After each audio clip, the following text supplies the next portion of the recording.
Hey, yo.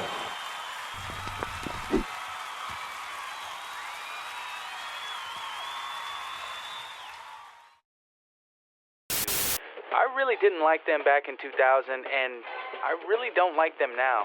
The menu music is strange, the in-game music is annoying, and unfortunately they didn't win me over here. Other than that, I never saw much appeal in it. Okay, maybe I was a little harsh. Maybe it's time to give this one a revisit of sorts. Because truth be told, I love the entire SmackDown series. It's just that this one was such a stark contrast to what I was playing on the N64, you know, the lovely Aki titles. And I think that kind of clouded my judgment all these years. Because really, all I wanted back then was more of what these games were. But I think it's time to step back and to look at the SmackDown games for what they really are. And what that was a birth of a brand new franchise, a new generation of games that would span multiple years of platforms and hit peaks that other game developers could only hope to hit. And I'm not just talking about wrestling games. And all of that started here with one game. So guys, let's do this. Let's take another look at the original SmackDown for the original PlayStation.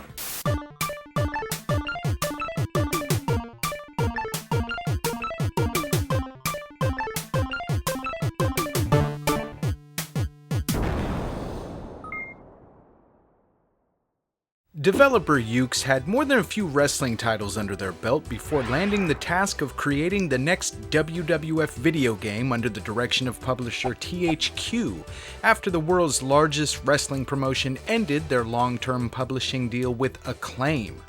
THQ were also no strangers to the world of professional wrestling, as they had previously published titles for the World Wrestling Federation's biggest rival, WCW. Some of the most beloved games of that era, well, on the N64 that is, because over on the PlayStation, they just couldn't seem to find that same level of success. So how would WWF SmackDown, also known as Exciting Pro Wrestling over in Japan, differ from those previous ventures by THQ?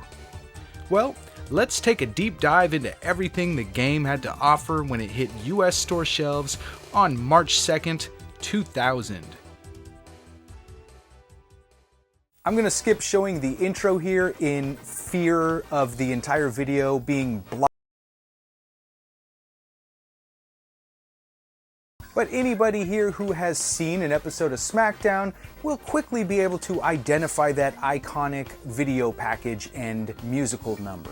Now, this was a time when full motion video was still heavily used in video games, and honestly, I kind of miss it. I wish it was something that they still did more often. Okay, so I've never been a huge fan of the menus here, and I'm still not. I mean, that'll probably never change. I know many of you are, and that's A-okay, but I've always preferred a more gritty, industrial look to my wrestling games.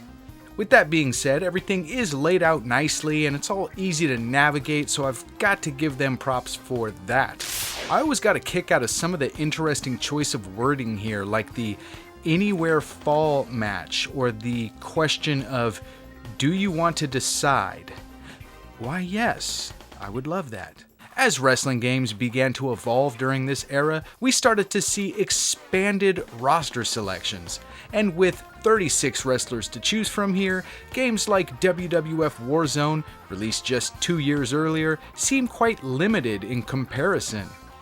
You've got your main eventers like Austin, Rock, Taker, and Triple H, as well as up-and-comers such as Edge, Christian, Jericho, and that promising rookie Vince McMahon. I got a feeling he's going places. And this one also marks the WWF debut of the Dudley Boys, who were brand spanking new to the promotion, and is probably the reason why they both have generic power bombs for their finishers. Some of these photos always made me laugh, like the New Age Outlaws who are, well, doing this, or Jericho and Big Show who look like they just got put on timeout. I like the fact that you can set up mirror matches here. I mean, this is really... Hey, cut that... You can actually create some of the superstars that didn't make the final roster via the game's Create a Wrestler mode, which we will touch more on shortly. Okay, entrances. Now, there are those who could care less about them, and others such as myself who feel that they truly complete the overall experience of a great wrestling game. I picked this game up on day one, and this was probably the biggest letdown for me the first time that I played it. You should have seen my face. I mean, I really don't know how I can get across how big I really was into entrances and stage designs and just the overall presentation of a wrestling program during this time. I mean, believe it or not, I used to sit there with this little tape recorder and record entrance themes from episodes of Raw and play them back for my action figures. And I can even remember when I first got my hands on WWF Attitude, I actually sat back and watched all of the entrances before I even played a single match. So yeah, many of you may not really understand, but this was kind of a big deal for me. Having said that, let's take a look at the positives here. We get something, right? So we can thank them for that. And the inclusion of Titantron clips was a huge bonus for me. In fact, I would have taken that alone over the wrestler models walking out in front of them, but with that inclusion, we see a really cool feature here for the first time in a 3D wrestling title in the form of multiple facial expressions for certain wrestlers. Sure, The Rock had his people's eyebrow in WrestleMania 2000, but he had it all the time, which was kind of weird. Here though, it's timed perfectly during his introduction. Jericho gives a little smile, or whatever that is. Austin shouts at the audience. Shamrock goes absolutely insane, and The Undertaker even rolls his eyes up into the back of his head. A very cool feature for the time, and this always impressed me. I can also appreciate the tag team entrances, and while some of them are a bit generic, it's always better than seeing an established team of wrestlers making their entrances independently. That just feels wrong. And if you take a look at some of the wrestlers' winning animations, we can get a glimpse of what some legitimate entrances might have looked like in the game. Again, I would have loved to see this. Obviously can't stress that enough. Upon starting a match, the first thing you'll notice, especially if you've played, I don't know, just about any other wrestling game ever, is the pace of the action. This one has an arcade-like feel to it, with quick and sudden movements and wrestlers rolling all over the place. Like, seriously, when did Big Show ever get up off the mat like that? But don't get me wrong, while this may look a bit silly at times, it's also just as fun and exciting as it looks. While games like Warzone and Attitude may have only appealed to a die-hard fan base that didn't mind investing time into memorizing dozens of button commands to pull off simple moves, SmackDown utilized a simplified approach similar to what we received in the Aki titles over on the Nintendo 64. This is the definition of pick up and play. Move with the D-pad, attack with X, reverse and counter with square, run with triangle, and circle is multifunctional, so pressing it by itself next to an opponent will Irish whip them, while pressing it with any directional button will result in a grapple move. Performing grapple moves on a dazed opponent will open up a stronger catalog of maneuvers. And the same principles apply to grounded opponents, with circle being used for submissions and other holds, as well as pinning and picking up foes. Wrestlers can also perform running attacks and grapples, in addition to corner moves and diving attacks. Shoulder buttons are used for additional commands such as exiting the ring, changing target focus, tagging partners into the match, taunting, and of course, finishers.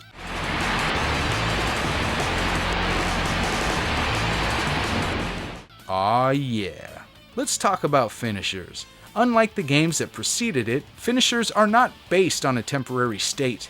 Games like Mayhem, Revenge, they all implemented systems to where finishers could only be performed at the peak of a player's spirit or hot streak or whatever you want to call it.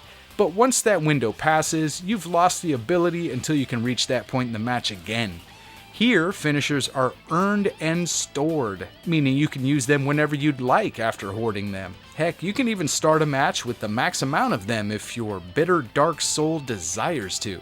So if you feel like dropping 4 back-to-back stunners, go right ahead and make good old JR Proud. Well, that is, if you don't inadvertently KO your opponent, because that's known to happen here pretty frequently. And these finishers are a breeze to pull off. Just get into the position required for the move and simply tap the L1 button against a dazed opponent. It's that easy. No more pausing the game to search for Mortal Kombat style button combinations. While most of these move animations look pretty good, some of them can appear a bit stiff when compared to the fluid movement of the Aki titles. However, compared to the Acclaim games, these are quite the improvement. And one thing that this game absolutely mastered that games before it didn't is the People's Elbow. This had previously been an awkward looking move unless you set it up just perfectly, which was always an exercise of my already limited patience, but here all the work is done for you. Just tap L1 near an opponent's head and no matter where you are on the mat, you'll get a perfectly centered People's Elbow every time. This one packs quite the selection of match types as well, with standard inclusions such as one-on-one, tag team, handicap, and battle royal, but I've always gravitated towards the specialty matches here in SmackDown. I think the quick arcade style of gameplay pairs well with the chaos of a Royal Rumble match. I used to get a kick out of how quickly a wrestler could be eliminated. I could stand at the front of the ring and just throw my opponents out as quickly as they came in. I guess in that sense, you can sort of dictate the length of the match by either taking it easier on your opponents or by going all out Brock Lesnar on them. With that being said, this works on the other end of the spectrum as well, so if you're caught too close to the ropes and your foe happens to fling you towards them, see you later, pal. There is a slight loading time between participants, which was probably expected and mostly accepted during the time of the game's release, but it is one of the few aspects of the game that didn't really age well in retrospect. I mean, we are pretty spoiled these days, but then again, this was the original PlayStation. The King of the Ring is a tournament comprised of 8 participants facing off in singles matches until there's only one left, who shall be crowned the King of the Ring. Nothing special here, but nonetheless a welcome addition. The hardcore match is definitely one of my favorites throughout the entire history of wrestling games, and that's no exception here. I can still remember the first time I picked up a TV over my head and smashed it into my opponent in WWF Warzone. I knew at that very moment this was my type of match type, and we have to applaud Yuke's for the sheer amount of weapons included here. I mean, games that would come years after this didn't have the level of dedication seen in SmackDown. Here you'll find 2 different types of chairs, microphone, hammer, ring steps, kendo stick, head, iron pipe, plate, stretcher, fire extinguisher, garbage bin, crate, soda can, nightstick, casket, championship belt, urn, sledgehammer, cardboard box, barrel, and of course shopping cart. Can't forget about that shopping cart. And this isn't even everything, believe it or not. Despite this vast arsenal at your disposal, I do have to say that weapon attacks don't have quite the impact one would expect. I mean, good God, look how tough this bastard is. But that is something that would evolve as the series progressed, and I guess you could say it adds to the arcade-like pace here. And to take hardcore even further, we see the inclusion of backstage areas, which is a first for a WWF game here, and only the second wrestling game ever to feature this, behind WCW Mayhem. Anyway, if you watched the Attitude Era, you'll know how much of the action took place backstage and just how huge this feature was to have in a video game. People were absolutely hyped for this. I know I was one of them. And they accomplished it to an extent that Mayhem couldn't, with more areas containing a lot more detail and interactive environments. This feature took the overall experience of SmackDown to the next level for me and made the Falls Count Anywhere match type, Anywhere Fall, one of my favorites in the entire game. The cage match makes an appearance here, and the only way out is up. The first player to escape will be declared the Ultra Grand Steel Cage Champion. Okay, that's not really a thing, but it should be. And this is a nice little inclusion. However, there are the occasional collision issues, but hey, again, it's the PS1. We see the inclusion of the special referee match where anybody can put on those black and white stripes and either call it right down the middle or just, be a prick. We even see the I Quit match here. It doesn't get much more degrading than making your opponent yell I quit into a microphone in front of 15,000 rabid fans. And we get a survival match in the 3 or 4 man variety. Sure, we don't see matches like ladder or table here, but for the first entry in the series, there's still a decent amount of selection here. Arena selection, however, isn't fantastic, but we do see stage options for Raw and SmackDown, as well as this one here, which I assume is supposed to be a house show, maybe a pay-per-view set. Different rings can be selected independently of stage options, so if you've always wondered what SummerSlam would look like with a SmackDown set design, here's your chance. Another interesting option comes in the form of canvas logos, which the WWF has very rarely used, like maybe once or twice, but was quite commonplace in WCW. It's kind of cool though to see a giant Raw logo in the middle of the ring. These stages, while limited, still look pretty good, especially up close and personal, and especially compared to Attitude. I mean, buddy, what's with the stairs?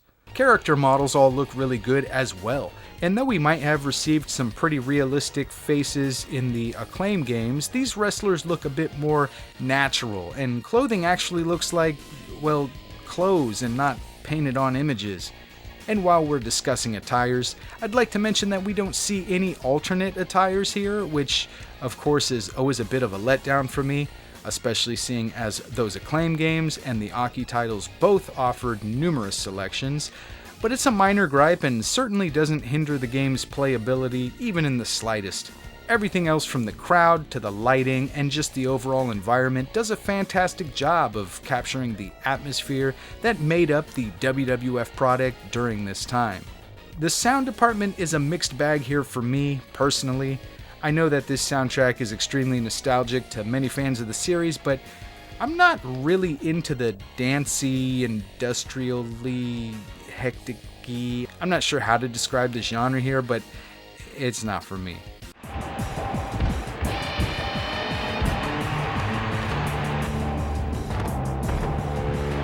Some of the heavier rock numbers are cool, but there isn't much here that catches my ear. And speaking of ears, what do your ears hear?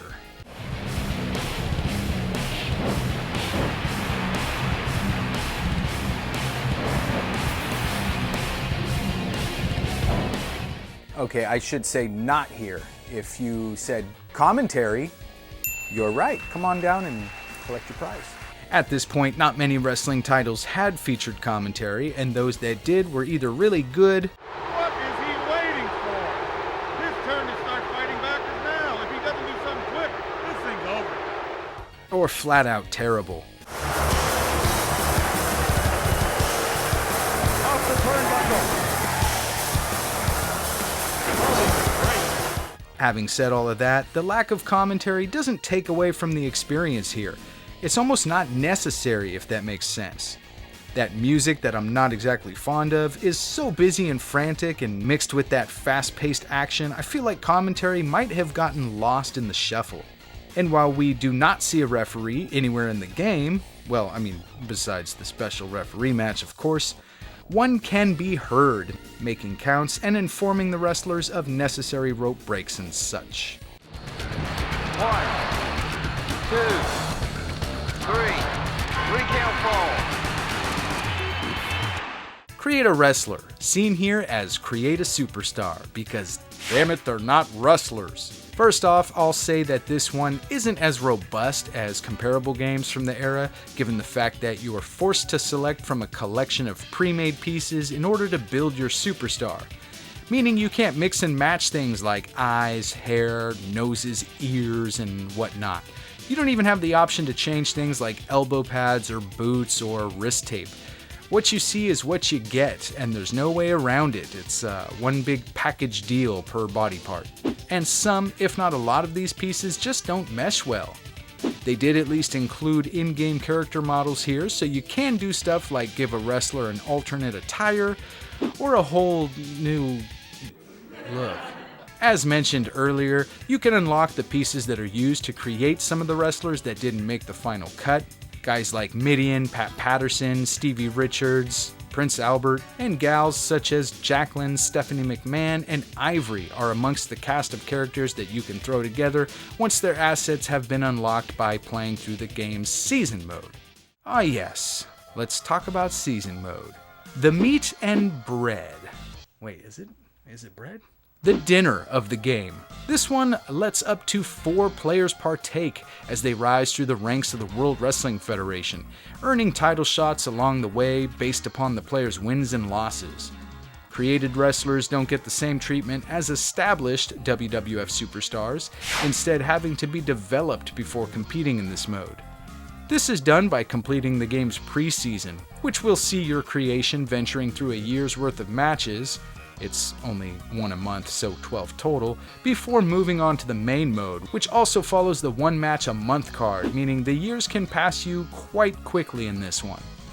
In conjunction with this long-term format, there isn't exactly a plot here like we would see in later games in the series, but instead we get little pieces of story in the form of cutscenes that include attacks, call-outs, heinous plots, and other small segments that don't generally lead to anything noteworthy.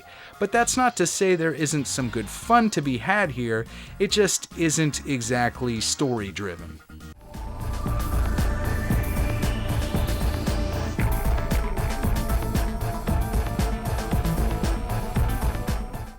And rounding off the modes here, we get Belt Record, giving the player a statistical history of each title in the game. That is, as long as a wrestler has actually won or lost said title.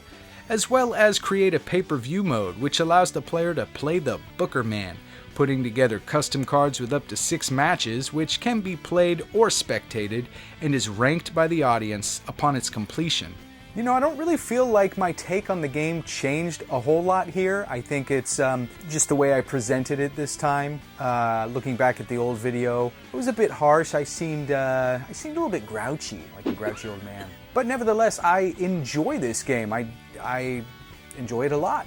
It's a fun experience every single time that I pick it up and give it a go. And as a wrestling and video game fan that owned this one when it came out, it's got a lot of nostalgic meaning to me as well, even if I didn't play this game as much as those Aki titles. Well, now that I did this one, I probably need to go back and revisit SmackDown 2 as well. Right? I truly hope that you guys enjoyed this one, and I hope that you'll come on back and join me for the next video. If you liked the video, well, like the video. And if you're into what I'm doing here on the channel, why not subscribe? It's easy and it'll keep you notified of video uploads, which is probably helpful thanks to my random frequency. As always, thanks for watching. See you next time. Boom bam. Thank you, ma'am.